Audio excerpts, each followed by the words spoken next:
Recording. Kalau berkatu, saya Sahabat Tanjung. Di sini saya akan memaparkan terkait dengan Decision Tree from Scratch atau pemodelan machine learning berbasis Decision Tree untuk pemenuhan tugas sekolah database. Oke, kita lanjut ke bagian selanjutnya.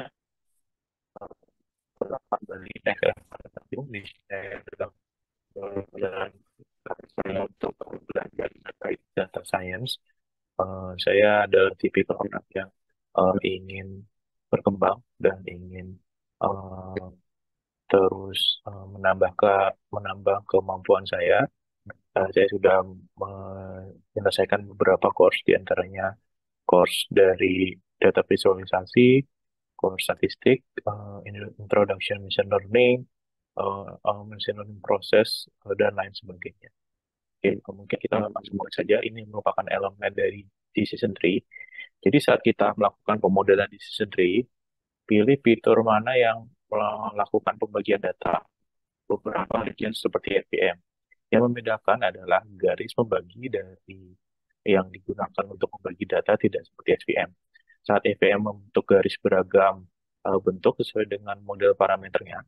Tetapi decision tree ini membaginya dengan cara yang lebih mudah yang disebut sebagai aksis paralel. Semisal data tersebar ke arah X1, data akan terbagi ke arah tegak. Sedangkan saat tersebar ke arah dua fitur X1 dan X2, maka terdapat dua pembagian tegak atau yang horizontal. Bagaimana cara menentukan pembagian tersebut? Kita akan mencari fitur dan threshold yang menghasilkan performa yang paling baik. Awalnya akan di random saat memodelkan untuk mengklasifikasikan atau menregresi data dengan baik, baik bagi data ke dalam beberapa region sehingga nilai prediksi di masing-masing region tersebut baik. Objektifnya adalah mencari fitur dan threshold baik dan dapat digunakan untuk membagi region tersebut. Apabila data tersebut memiliki fitur kategorikal, maka decision pembaginya adalah kategori satu, kategori 2, kategori 3 sebagai desain pembagi. Selanjutnya, mungkin kita eh, saat membagi data tersebut dalam kategori yang numerikan, maka perlu diketahui threshold yang dipakai untuk membagi region. Karena threshold itu banyak dan kontinu, sehingga kurang efektif untuk mencari satu-satu. Maka gunakan bantuan data point sebagai threshold dengan list result. Threshold akan berjumlah sesuai dengan data yang ada. Setelah diketahui threshold tersebut, dilakukan pengecekan di threshold yang dipilih terkait bagaimana performa splittingnya seperti KNN saat mencari Ragbird. Saat melakukan splitting setelahnya dilakukan prediksi di region tersebut terhadap nilai prediksi.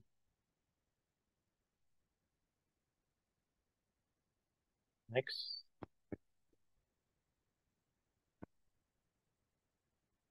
Ya, selanjutnya hitung performa dari nilai hasil prediksinya.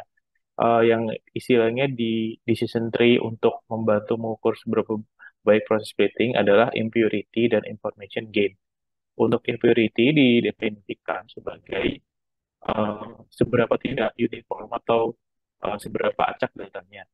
Apabila data memiliki impurity atau sangat acak, maka akan sulit untuk melakukan prediksi, sehingga data yang impurity tersebut perlu dibagi.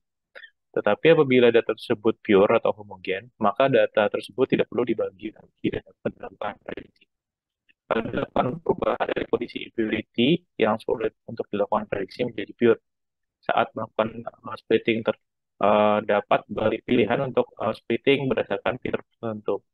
Saat splitting menggunakan fitur A, akan didapatkan best threshold dari fitur A. Begitupun untuk fitur B, fitur C, dan lainnya. Perlu dihitung information gain yang berisi seberapa besar perubahan informasi yang didapatkan ketika melakukan splitting berdasarkan fitur tersebut atau perbandingan performa sebelum splitting dan performa setelah splitting. Semakin besar information gain, maka akan semakin baik splitting yang dilakukan. Karena semakin banyak informasi tambahan yang didapatkan. Maka apabila terdapat banyak fitur, pilih fitur yang memiliki hasil yang bagus. Dapat dicari fitur terbaik untuk melakukan tips yang dapat diubah berdasarkan security. Jadi ini merupakan impurity dari kasus klasifikasi. Jadi impurity sendiri didefinisikan untuk kasus klasifikasi. Sedangkan kalau saat menghitung entropi atau Gini indeks semakin besar nilai-nilai tersebut, maka akan semakin impure. Untuk kasus klasifikasi, semakin besar impure, maka akan semakin sulit untuk melakukan prediksi. Selanjutnya untuk kasus regresi, semakin besar variansnya, maka akan semakin sulit untuk prediksi, karena prediksi didapatkan dari rata-rata data. Apabila variasi data besar, rata-rata tidak stabil dan cenderung bias dibandingkan dengan rata-rata varian data yang kecil. Untuk kasus regresi, semakin besar varian data, makin pure data, saat melakukan decision tree algorithm. Perbandingannya perlu di-define saat kasus impurity, saat dapat disesuaikan dengan kasusnya. Pada saat kasus regresi, sesuaikan dengan impurity variance, dan pada saat klasifikasi, sesuaikan dengan perhitungan impurity dan entropi. Baik mungkin bisa juga dengan Gini index dan log loss. Information gain uh, equal dengan selisih antara impurity dari parents dan dengan children. Setelah didapatkan impurity, maka dapat dihitung information gain apapun fungsi impurity. Saat telah dapat dipisahkan antara data input ke dalam dua region, artinya data awal dipisahkan ke beberapa children digunakan konsep splitting. Jadi data awal menjadi dua children. Children dan right children dapat lebih dari dua, akan dicoba mengadopsi ASLR karena harga menjadi beberapa kelompok data menjadi dua kelompok data. Left children dan right children ini akan dicek lagi terkait performanya. Apabila performa modelingnya dapat improve, akan ditumbuhkan lagi menjadi right dan left children atau dilakukan secara iteratif. Akan dilakukan secara rekurtif terus-menerus hingga didapatkan hasil yang paling baik dan cukup overfit, di mana saat children yang paling terakhir hanya memiliki satu data. Sebelumnya di satu region memiliki banyak data di children, hingga yang paling terakhir hanya memiliki satu data saja. Proses pembagian ini dilakukan secara terus-menerus hingga kondisi tersebut, sehingga hal tersebut menjadi masalah saat hasil desain yang sangat overfit, karena akan didapatkan hanya satu nilai dalam satu bagian, seperti kita menggunakan KNN dengan tetangganya sama dengan satu. Untuk mengatasi hal tersebut, dapat dilakukan beberapa cara.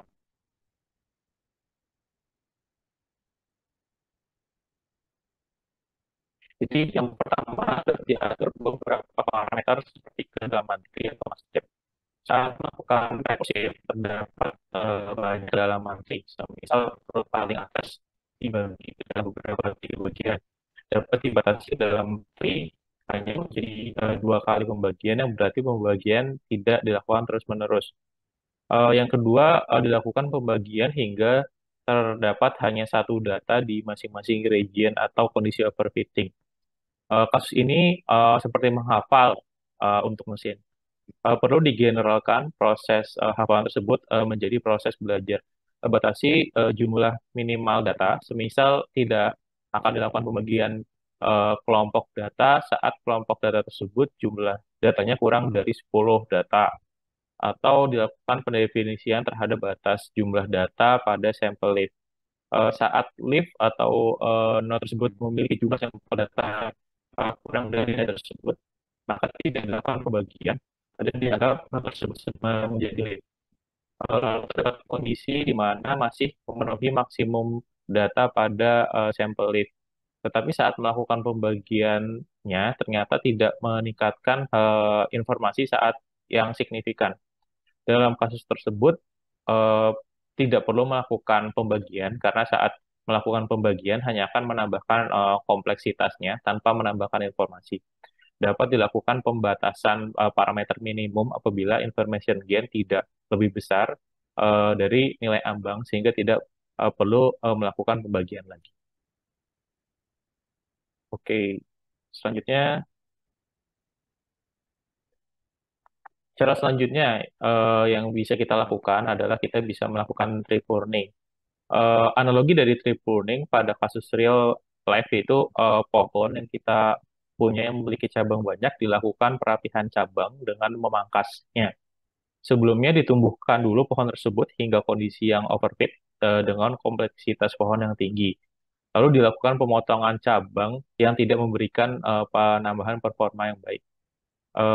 Seperti persamaan yang ada di layar, YI min YRM kuadrat, di mana YI adalah nilai asli dan YRM adalah nilai prediksi dari suatu region KM. Error atau RRS perlu error atau RSS karena diperlukan pemangkasan untuk mencegah overfitting, perlu melakukan regularisasi yang sebelumnya RRS dapat tambahkan regular relation factor yaitu penaltinya. Penalti ini dilakukan dengan alfa yang dikalikan dengan jumlah dari leaf yang ada di dalam pohon yang dibangun. Semakin dalam atau semakin overfit pohon, jumlah leaf-nya akan semakin banyak. Menjadi penalti tersendiri ke dalam cost function, sehingga yang objektif adalah meminimalkan nilai tersebut eh, dan juga meminimalkan jumlah daun yang ada dalam pohon tersebut. Apabila dua hal tersebut dapat diminimalkan, maka dapat dioptimalkan decision tree tersebut. Untuk nilai alfa adalah suatu parameter yang terdapat secara custom ya. Apabila alfa tersebut akan spesifik terhadap bentuk pohon yang sudah dipangkas.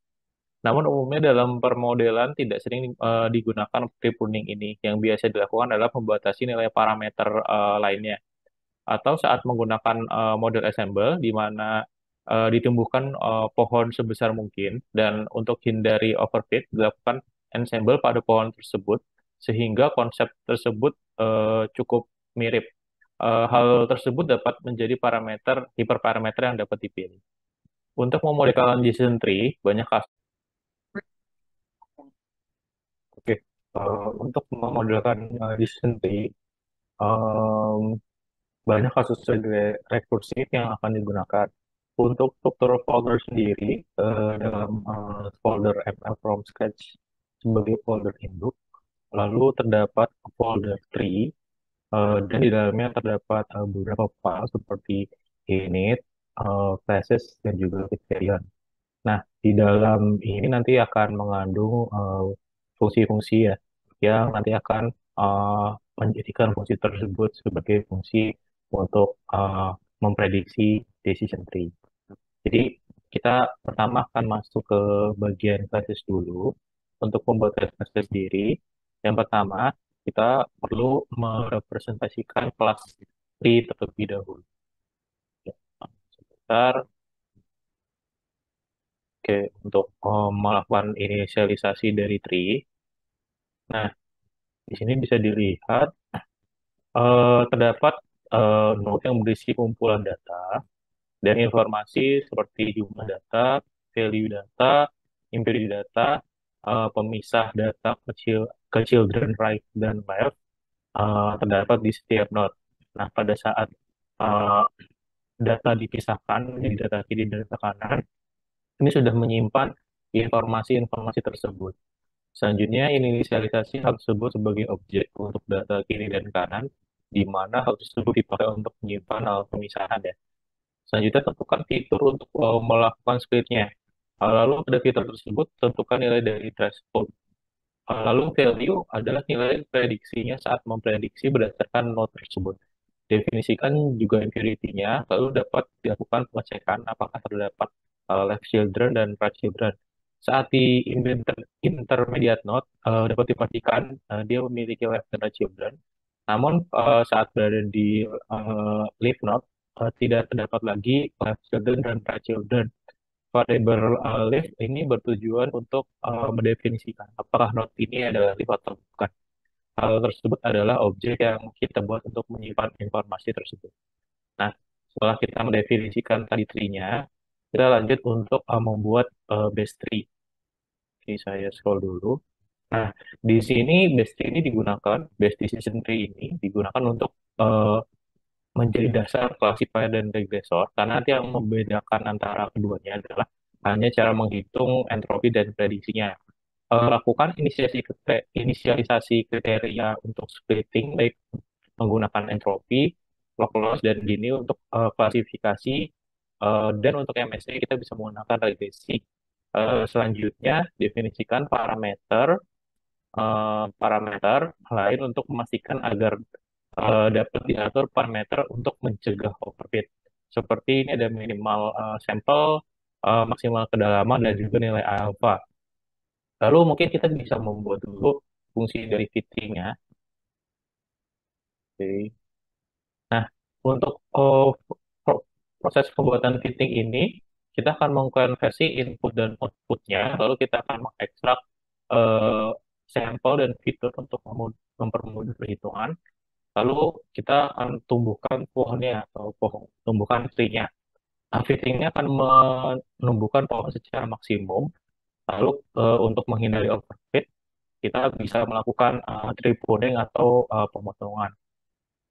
Untuk melakukan hal tersebut, kita butuh fungsi untuk menumbuhkan pohon terlebih dahulu dan untuk memangkas pohon. Fungsi untuk menumbuhkan pohon akan berbentuk rekursif. Karena setelah menumbuhkan satu, nanti akan dibagi lagi ke node left dan right. Mungkin saya akan tunjukkan dulu fungsi growing tree-nya. Nah, di sini terlihat hal yang sama masing-masing children, sehingga dapat dilakukan secara rekursif karena kita tidak tahu nih berapa kali iterasi di bagian left dan right children itu akan ditumbuhkan untuk menumbuhkan pohonnya. Saat menumbuhkan pohon, dibutuhkan input X dan Y, dan akan berubah-ubah nilai X dan Y-nya tergantung dengan data children. Pada suatu node dapat dihitung dari nilai node impurity-nya, node value atau node prediksi, dan dibuat objeknya untuk node impurity digunakan impurity evaluation yang bisa berdasarkan klasifikasi atau regresi. Nah, untuk klasifikasi digunakan majority vote, sedangkan regresi menggunakan rata-rata data. Selanjutnya akan dibuat objek node-nya. Saat melakukan prediksi dapat dilakukan secara rekursif hingga hasil prediksi left dan juga akhirnya akan berubah menjadi true dan node tersebut akan digunakan sebagai prediksi. Sebelum mencari best fit, dilakukan pencegahan overfitting dari node agar apabila node akan overfitting nanti tidak perlu lagi melakukan splitting. Tahap ini dapat dicegah eh, dengan melihat keadaan kedalaman maksimumnya. Apabila kedalaman tree sudah melewati kedalaman totalnya, maka tidak perlu dilakukan splitting. Tetapi apabila masih di bawah kedalaman maksimumnya dapat dilakukan splitting. Setiap splitting akan diupdate nilai depth-nya ditambahkan satu. Ini kita definisikan dulu tadi nol. Saat kondisinya dia true, maka kondisinya belum overfit dan akan dilakukan splitting lagi.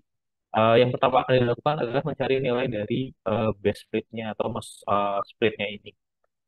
Di mana dibutuhkan split menggunakan fitur dan threshold tertentu menggunakan proses yang iteratif. Saat ini nilai base split saat nilai base split ditemukan, maka akan dilakukan proses splitting datanya. Saat splitting terbaik ditemukan dengan fitur I dan threshold tertentu, maka data tersebut akan disatukan terlebih dahulu ya menggunakan stacking ini, yaitu data X dan data Y, lalu di split berdasarkan threshold yang didapatkan sebelumnya. Hal tersebut diperlukan agar pada saat splitting terdapat pasangan X dan Y-nya. Akan didapatkan data kiri dan data kanan, lalu dilakukan ekstraksi data kiri dan data kanannya. Nah, setelah ekstraksi data kiri dan data kanan, lanjutkan proses splitting secara rekursif untuk data kiri dan kanan dan dapat dilakukan growing tree dari tree yang sebelumnya. Selain itu, update node sebelumnya dengan informasi tersebut. Selanjutnya disimpan di children kiri, lalu growing lagi tree-nya. Begitu pun juga untuk children kanan ya. Em, saat melakukan growing tree, dilakukan pemanggilan kembali terhadap fungsi tersebut. Makanya disebut rekursif ya. Selanjutnya node tersebut menjadi leaf, tapi masih menjadi node sehingga dilakukan set terhadap leaf menjadi false terhadap fungsi yang tadi. Lalu kita lakukan return node sebagai objek. Untuk mencari feature dan base threshold to split menggunakan fungsi base split, fungsi ini harus bisa menghasilkan base feature dan base threshold. Sebelum mencari threshold dan fitur untuk splitting terbaik, cek terlebih dahulu apakah node tersebut boleh atau tidak untuk dilakukan splitting untuk mencegah overfit. Semisal node tidak boleh melakukan splitting, maka tidak perlu dilakukan splitting dan di return kembali. Maka dari itu akan dicek jumlah data di dalam node tersebut apakah masih lebih besar daripada minimum sample if, sample split. Apabila masih lebih besar, dapat diteruskan proses splitting. Sebaliknya apabila lebih kecil dari minimum sample split, dapat langsung dikembalikan sebagai non. Untuk menemukan fitur dan threshold terbaik perlu dilakukan pengecekan satu persatu. Jadi tentukan parents dengan kumpulan data X dan Y. eh, Lalu selanjutnya lakukan pengecekan terhadap base gain dan base threshold dan menjadi acuan selama proses proses splitting. Setelah itu, inisialisasi data dapat dilakukan dengan looping untuk seluruh fitur yang ada. Lakukan ekstrak data berdasarkan fitur, karena perlu dilakukan pencarian terhadap threshold splitting. Setelah dilakukan ekstraksi, dilakukan pencarian terhadap seluruh threshold yang possible. Eh, Hal tersebut dilakukan dengan mengecek dua data yang berdampingan dan menemukan nilai tengahnya yang merupakan nilai dari thresholdnya. Lalu sebelumnya dilakukan dulu splitting dengan fungsi split ya. Saya akan tampilkan.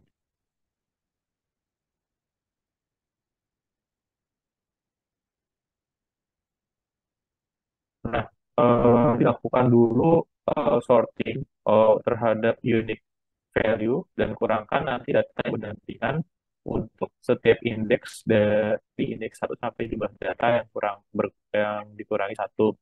Itu juga nilai thresholdnya yaitu rata-rata dari dua data yang berdampingan. Nah, nanti kita akan kembali lagi ke splitnya.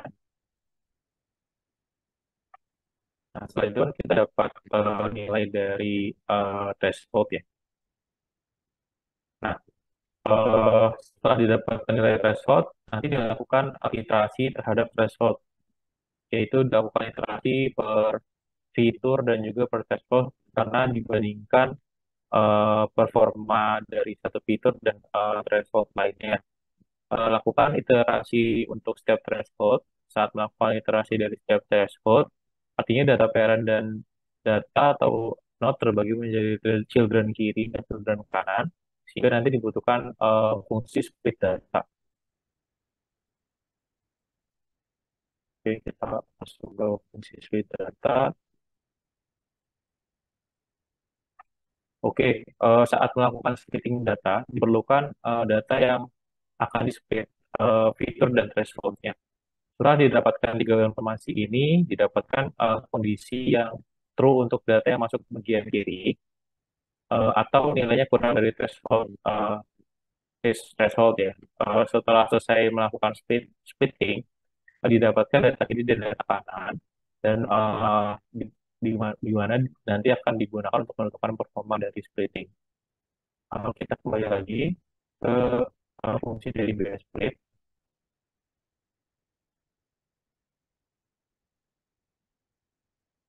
Oke, lalu pertama ekstrak terlebih dahulu outputnya ya.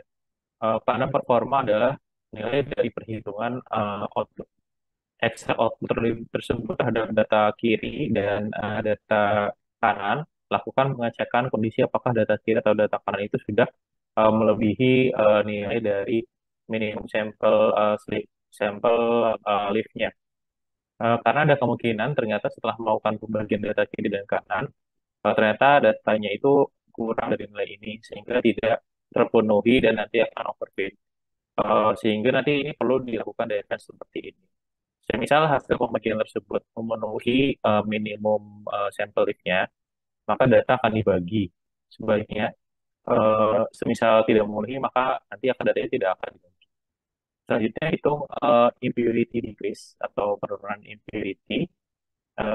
Nilai ini seperti information gain, yaitu seberapa informasi yang turun atau seberapa informasi yang bertambah dan didapatkan current gain. Lalu bandingkan antara present gain ini dengan most gain atau base gain-nya. Jika present gain didapatkan dengan membagi data berdasarkan level dan fitur lebih besar daripada most gain yang sudah didapatkan data level dan fitur sebelumnya, maka nanti nilai ini akan diupdate. Semisal most gain lebih besar daripada minimum infinity decrease-nya, maka akan dibagi data tersebut apabila tidak maka tidak akan dibagi. Lalu kita akan mempelajari lebih lanjut terkait calculate reduction activity. Oke, untuk menghitung nilai ini, nanti kita akan membandingkan perubahan parent impurity dan juga children impurity. Nilai tersebut dihitung berdasarkan persamaan parent impurity dikurangi dengan impurity dari child right dan left. Semisal parentnya sangat tidak impure atau sangat tidak mudah untuk diprediksi dan children memiliki kondisi yang sama, maka selisih antara impurity parent dan children ini adalah nol karena sama-sama tidak mudah untuk diprediksi. Lalu semisal parent tidak mudah diprediksi dan childrennya mudah diprediksi, dapat diartikan impurity pada parent tinggi sedangkan impurity di childnya rendah. Maka selisih nilai tersebut akan tinggi dan akan digunakan sebagai impurity decrease. Fungsi impurity ini membutuhkan informasi dari parent, left children, dan right children untuk menghitungnya. Perlu diberikan nilai ini ada nilai normalisasi agar perhitungan menjadi fair, yaitu porsi dari impurity di right children dan impurity left children dijumlahkan seperti weighted sum dan dikurangkan dengan parent impurity, lalu dinormalisasi agar tetap dapat dibandingkan walaupun terdapat perbedaan jumlah data. Sehingga selanjutnya kita melakukan perhitungan impurity evaluation-nya di mana nilai ini tergantung uh, dari nilai tersebut. Untuk klasifikasi digunakan entropi, Gini, dan log loss, sedangkan untuk regresi kita menggunakan MSE atau MAE. Lalu setelah didapatkan fungsi dari calculate reduction impurity, kita bisa masuk ke tahapan tree pruning, di mana setelah uh, melakukan tadi menghitung calculate impurity decrease, untuk tree pruning ini kita buat berdasarkan chart algorithm yang menggunakan minimum complexity cost untuk melakukan pruning tree dengan mencari nilai alfanya berdasarkan close condition untuk nilai terbaik. Namun mungkin itu sangat kompleks ya untuk dibuat saat ini, maka akan dicoba diganti dengan menggunakan impurity gain. Apabila survei tidak memberikan impurity gain yang baik, maka survei tersebut akan dipotong seperti itu. Pertama, karena pruning tree ini bukan proses yang sekali jalan, maka dilakukan secara rekursif. Cek dulu apakah objek tersebut adalah node atau bukan. Apabila tidak terdapat node, maka akan kita definisikan tree terbesar sebagai node. Selanjutnya, cek node tersebut apakah leaf atau bukan. Apabila leaf, maka akan kita pas ya, karena kita tidak akan melakukan pemotongan di leaf-nya, kita akan memotong di dahan. Tetapi bila bukan leaf akan dilakukan pruning terhadap child children left dan children right berdasarkan kondisi impurity gain-nya. Yang dimaksud pruning itu saat dilakukan pemotongan data, not left dan right children akan bersatu ke dalam node sebelumnya. Semisal right children-nya bukan left, bukan left, dan left shouldernya juga bukan lift, maka nanti entry dan nanti maka entry dan outflow sesuai dengan nanti position code-nya. Selanjutnya dilakukan pencarian probability true dan delta dari impurity-nya. Semisal data kurang dari minimum impurity gain-nya, maka akan menjadi non, terlihat akan menjadi non, atau nanti kita akan menghilangkan definisi dari right children dan juga left children tersebut. Semisal datanya ini kurang dari impurity gain, hilangkan children left dan right, lalu hilangkan juga threshold, hilangkan juga fiturnya dan jadikan tersebut menjadi leaf ya. Lalu setelah kita melakukan pre-pruning ini, kita bisa masuk ke bagian selanjutnya, yaitu predict fall atau predict value ya. Nah, setelah proses fitting tadi, kita dapat menggunakan fungsi ini, fungsi predict. Nah, saat membuat fungsi predict ini, kita perlu mengikuti jalur dari prediksinya. Saat melakukan prediksi, tidak dilakukan sekali jalan, tetapi harus mencari path-nya. Untuk mencari path-nya, dilakukan secara rekursif dengan membuat fungsi predict value. Cek terlebih dahulu apakah ini merupakan tree. Apabila tree tidak ada, maka set tree yang sudah dibangun sebagai tree awal atau root-nya. Apabila dapat dikeluarkan di node yang berupa leaf. Apabila tree leaf sama dengan true, maka akan dikeluarkan value dari node tersebut atau nilai prediksinya. Semisal node yang dicek bukan leaf, lakukan pengecekan fitur value-nya. Dari fitur value, apakah dapat dicek apakah lebih kecil dari threshold atau lebih besar dari threshold. Apabila lebih kecil dari threshold, telusuri di bagian kiri. Apabila lebih besar dari threshold, maka akan ditelusuri bagian kanan seperti itu. Hal ini akan diulangi terus menerus. Panggil lagi return start predict to yang tadinya menggunakan tree, sekarang menggunakan branch-nya. Apabila eh, langsung menemukan leaf, tidak perlu melakukan apapun lagi. Tetapi apabila bertemu dengan node yang bukan leaf, berarti masih bertemu cabang. Lalu kita lakukan lagi predictive value di cabang tersebut. Lakukan secara rekursif hingga nanti akan bertemu dengan leaf. Setelah dibuat fungsi predictable tadi, kita membuat fungsi predict.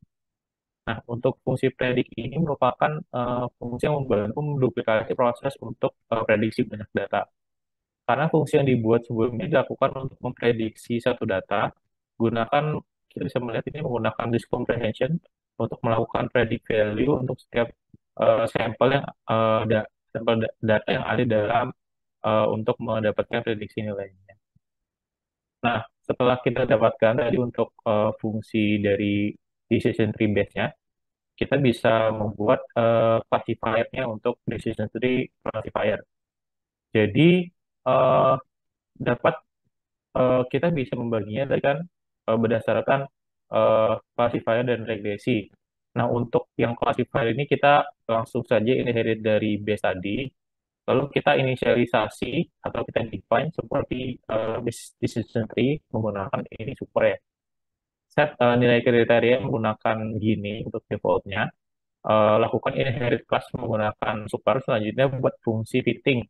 Eh, Membutuhkan fungsi impurity dan cara menghitung nilai leaf sebagai fungsi dari inisialisasi solver ya. Untuk yang bagian fit ini. Lakukan fitting dari superclass-nya dengan kriteria CLF nanti ada di atas dan juga nanti ada fungsi calculate majority default. Untuk kriteria CLF ini nanti terdiri dari gini, log loss, dan entropy yang didapatkan dari folder criterion PY. Untuk membuat gini itu properti satu kelas dikali satu minus properti satu kelas. Nah, selanjutnya setelah melakukan fitting ini nanti akan dilakukan calculate majority vote.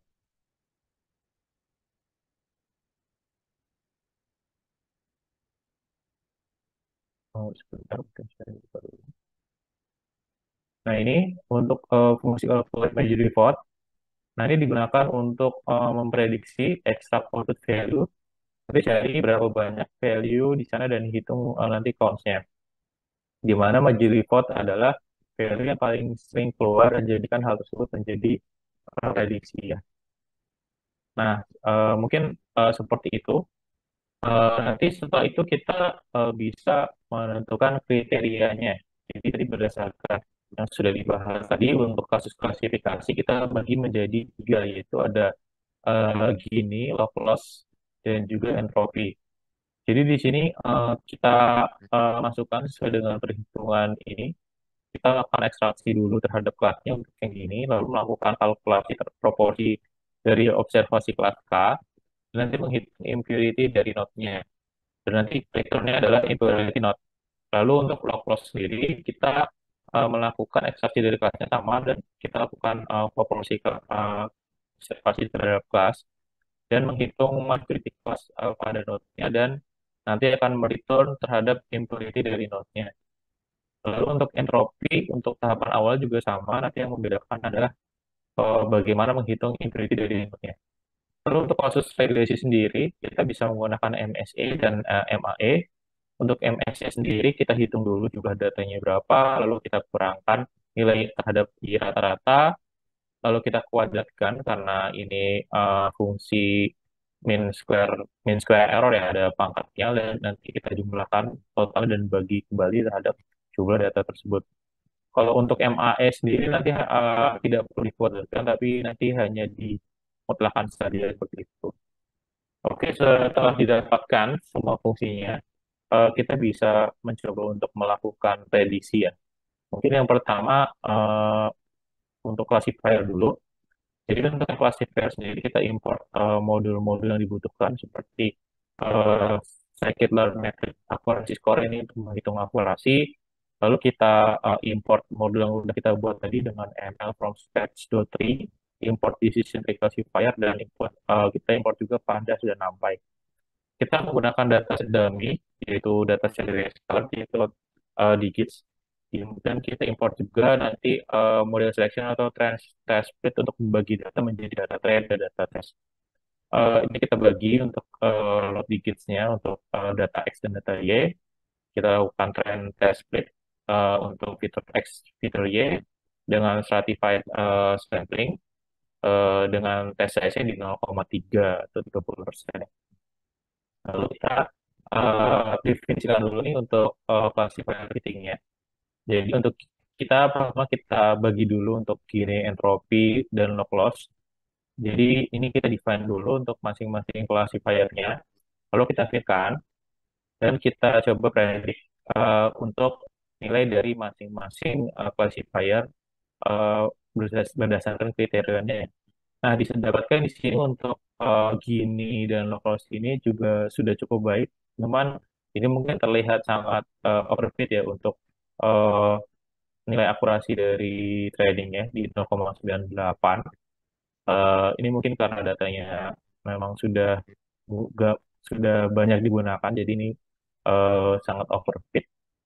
Cuman ini untuk nilai entropinya nanti ini mungkin kurang baik ya untuk menggunakan entropi. Ini bisa dikaji lagi apakah eh, ini merupakan kriteria yang benar seperti itu. Nah, itu untuk menggunakan eh, berbagai parameter, hiperparameter kriteria. Kita coba menggunakan hiperparameter maksud yang kita kombinasikan untuk mendapatkan nilai terbaiknya. Jadi bisa dilihat untuk yang terbesar di 0,85 ya. Kita coba iterasi untuk Gini, entropi, dan juga log loss, di mana maksudnya kita definisikan 1 sampai 12. Kita gunakan for loop dan didapatkan ini untuk nilai dari akurasinya. Ternyata yang terbesar di sini adalah akurasi menggunakan max 9 dan kriterion gini seperti itu. Oke, jadi bisa dilihat di sini model kita eh, bisa digunakan untuk proses klasifikasi. Lalu kita coba untuk kasus regresi. Nah, di sini untuk kasus regresi sama, cuma membedakan kita menggunakan matriks mean square error untuk scikit-learn-nya. Lalu sama test split kalau kita ada investor, kita bagi menjadi square error dan upload error untuk kriterianya. Dan di sini kita lihat untuk MSE-nya, kita lihat sangat overfit juga. Untuk yang MAE dan MSE di 0,009 dan trainingnya di 3 ini kan sangat jauh ya. Bisa kita lihat sendiri karena tadi kita mencoba untuk mengembangkan fee-nya itu sangat dalam ya, sehingga dari model ini terlihat bahwa eh, semakin dalam pohonnya akan cenderung semakin overfit begitu. Lalu sama kita coba iterasi tadi untuk square error dan absolute error dengan step-nya kita perbagi, kita sesuaikan di 1 sampai 12, lalu kita coba for loop kan. Kita looping dan akan kita dapatkan hasilnya di sini eh, bisa dilihat untuk parameter eh, terbaiknya di eh, ini model dengan kriterionnya squared error dan max step-nya 7 dengan MSE di 3. Jadi bisa dilihat di sini kita bisa menggeneralkan model dengan memotong kedalaman dari tree. Karena semakin dalam tree itu nanti tree-nya akan cenderung overfit dan menurunkan hasil prediksi apabila prediksi tersebut kita butuhkan untuk prediksi yang general seperti itu. Oke, mungkin demikian pemaparan dari saya. Terima kasih. Apabila ada kesalahan, mungkin nanti bisa dilakukan eh, kritik atau saran. Nanti bisa langsung komen di kolom komentar atau bisa hubungi saya sesuai dengan GitHub atau kontak saya. Oke, terima kasih. Assalamualaikum warahmatullahi wabarakatuh.